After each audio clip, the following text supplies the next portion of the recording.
I would love to introduce you to one of my favorite painters, Piet Mondrian. Piet Mondrian was a Dutch artist, which means he's from the country of the Netherlands. He's an abstract artist, which means his art uses only shapes, lines, and colors. His favorite colors to use were the primary colors, red, yellow, and blue. Today we are going to start a project that is inspired by Piet Mondrian. Remember, Piet Mondrian used the primary colors, red, yellow, and blue. Those were his favorite colors to use in his art. He also used a lot of straight lines, both vertical lines that go up and down and horizontal lines that go side to side. When we use vertical and horizontal lines together and they cross over each other, they make squares. Inside each square or rectangle is going to be a different color. Let me show you how to get started. Step number 1 is to write your name on the back of your paper. Then flip your paper over. Now, boys and girls, you could hold your paper the tall way or vertically, or you could hold your paper sideways or horizontally. That's up to you. You get to decide how you hold your paper. I'm going to hold my paper vertically or the tall way, up and down. First, we need to draw our lines. Let's start with our vertical lines.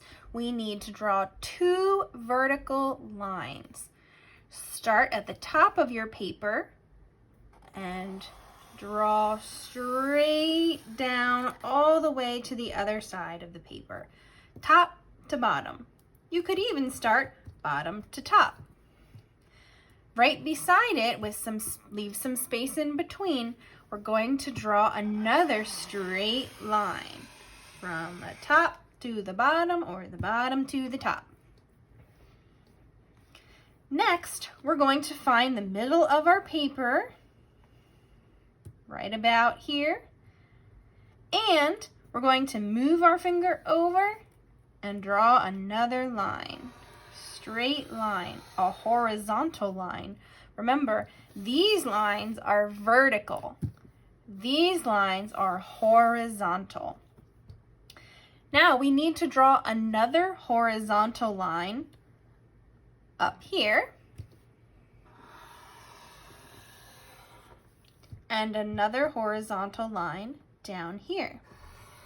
So we have 2 vertical lines and 1, 2, 3 horizontal lines.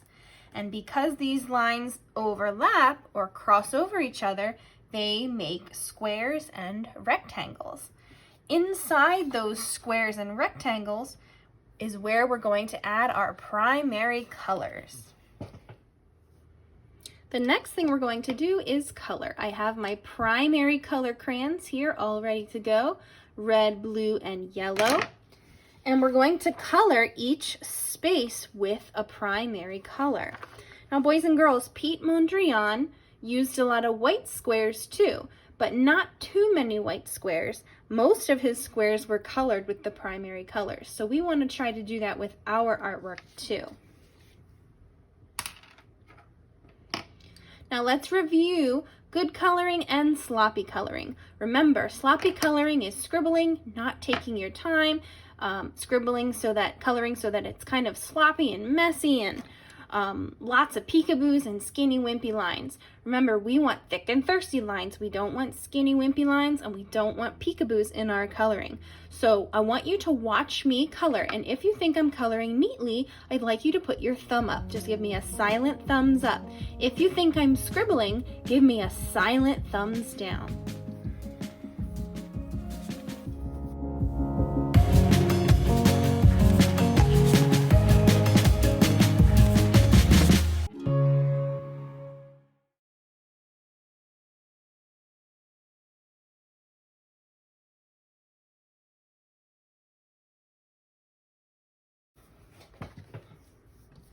What do we think, boys and girls?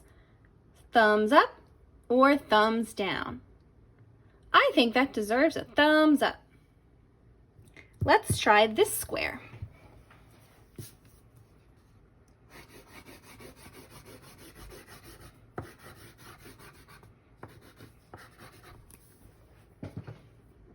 What do we think? Thumbs up or thumbs down? I see some peekaboos. I don't see any peekaboos up here. I see some in here though. These are skinny wimpy lines. They don't fill the whole space. These lines are thick and thirsty. They fill the whole space. So I need to go back in with my red crayon and fix those peekaboos by coloring them in. There, that looks so much better than before. Thick and thirsty lines, the whole space is filled with color, and I don't see any peekaboos. Now what I'm going to do is finish coloring this, and I'll meet you back here in a minute.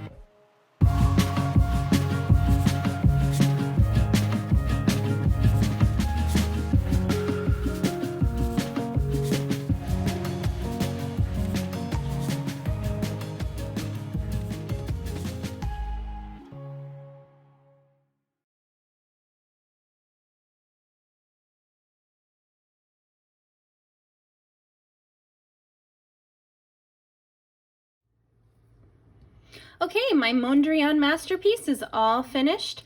Notice how I spread the colors out. I don't have two squares of yellow beside each other. I don't have two squares of blue beside each other. And I don't have two squares of red beside each other. I have red touching corner to corner right here, but I don't have red next to each other or on top of each other. Okay, so try to spread your colors out. When you're finished with your coloring, double check to make sure you don't see any peekaboos. Make sure that your coloring is thick and thirsty, not skinny and wimpy. Can't wait to see your Mondrian masterpieces when they're all finished.